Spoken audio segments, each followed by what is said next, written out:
out there living a mafia lifestyle, giving me no money, giving me no respect, giving me no tribute, rolling with my road dog who was there when I got shot. I mean, come on, man. I'm not paranoid. I'm not paranoid. So you compared that to Pac? What? But y'all live Pac life. Okay. Y'all tripped on some what even was trying to show y'all respect. Yeah. I remember where I was in Tupac. I was in Salinas Valley, 180 level 4.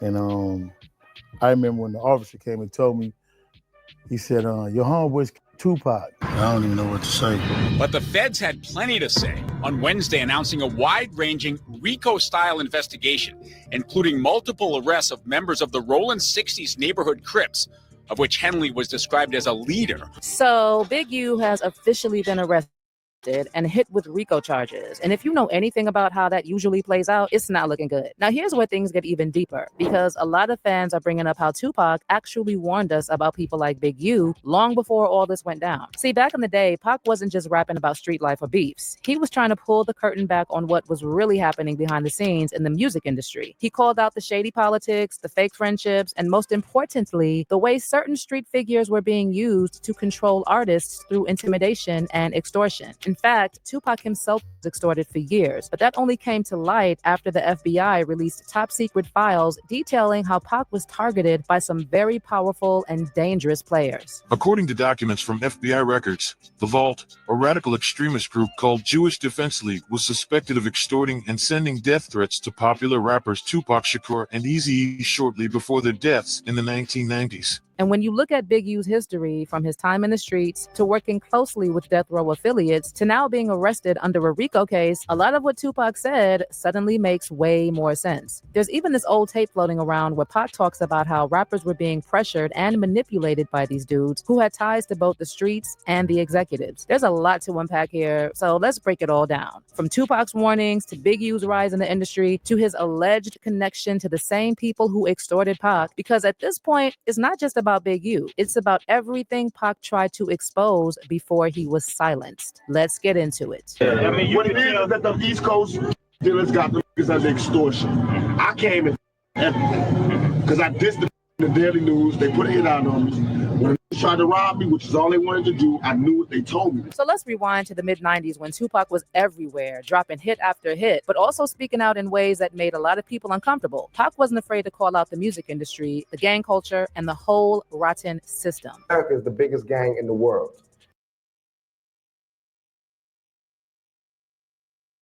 Let's get these sponsors out the way.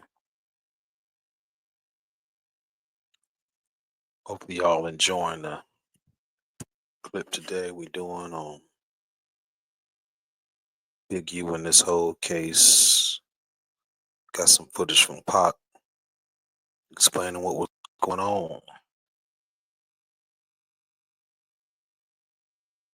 when death.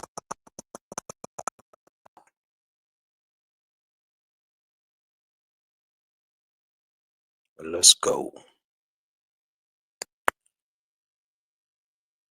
Cut them off. That's what we do in the street. We block things off. I want to say stop the violence. I want to say the violence ain't good. And why can't you say that then? Because that's not realistic. I know it's not good. If anybody speak up against violence, it'll be the brother that got shot 5 times. Tupac also talked about how artists were being extorted by people behind the scenes. And while he didn't drop specific names, the way he describes it sounds like he's talking about dudes like Big U. Pac said there were street guys being brought in to apply the pressure, shake down rappers, and keep them in line. Some were doing it for money. Others were just trying to stay connected to the fame machine. And remember, Tupac was around death row. He saw all this up close and personal. He knew who was pulling the strings and who was being used to keep people scared and under control. And even though Pac was protected in some ways, he was not dumb. He knew that once you start speaking too loud or stepping out of line, the industry and the streets tied to it would come for you. I'm not worried about it. You know, they miss. I'm not worried about it unless they come back. Following this first shooting, Tupac told award-winning journalist AJ Benza, who was at the rapper's hospital bed afterward, that he was going to die young. Tupac said, "Not this time, but it's coming."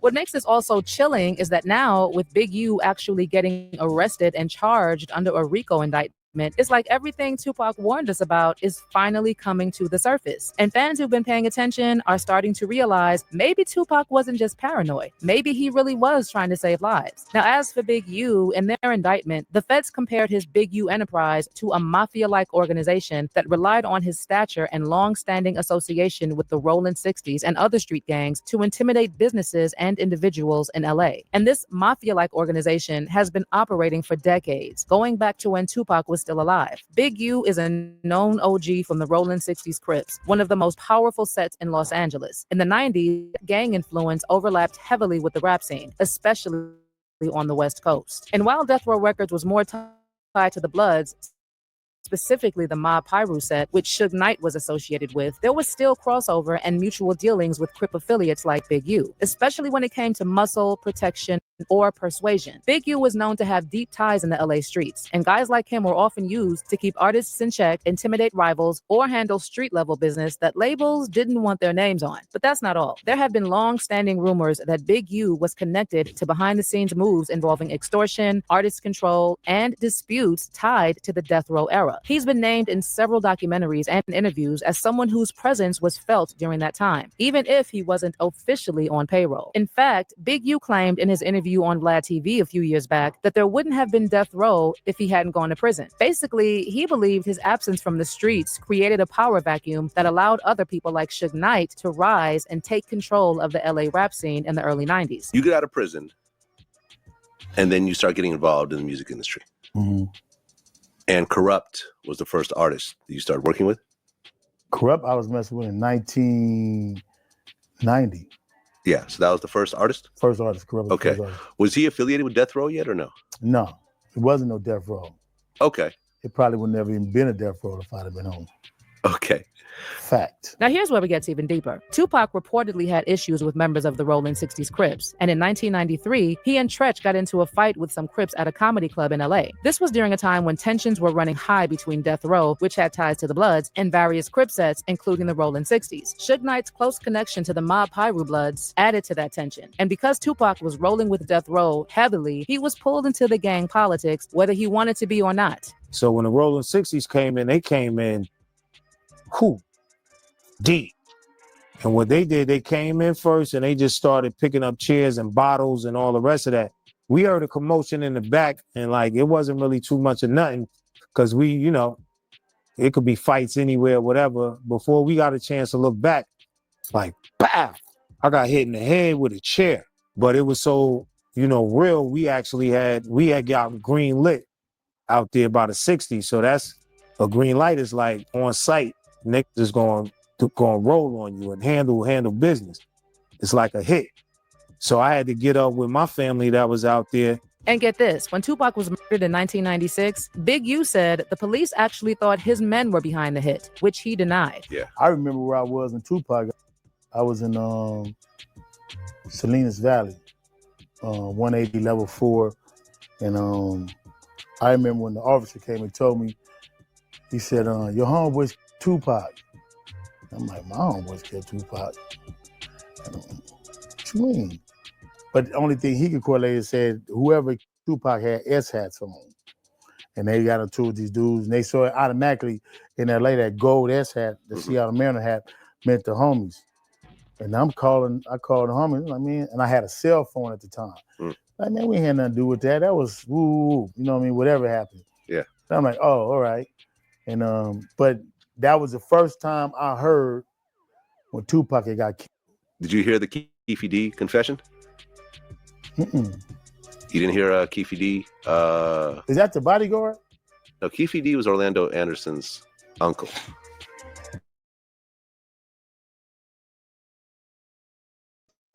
That Orlando Tupac. Oh. You want to hear it?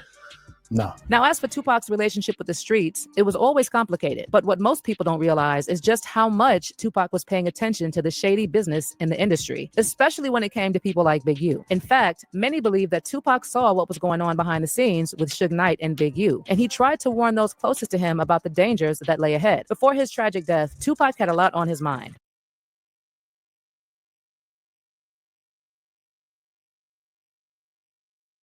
Let's get these sponsors out the way real quick.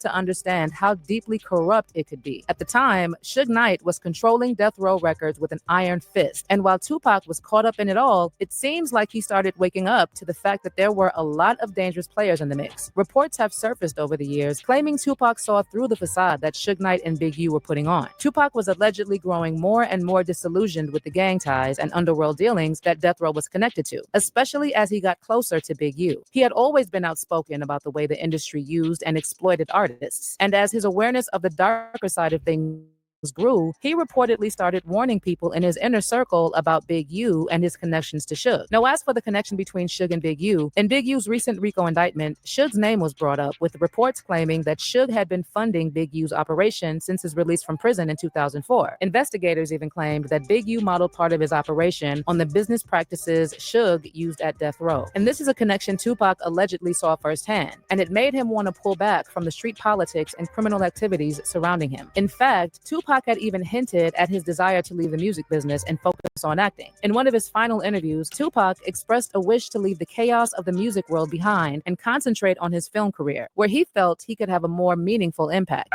So I got, but after 2, I got to go get some new material.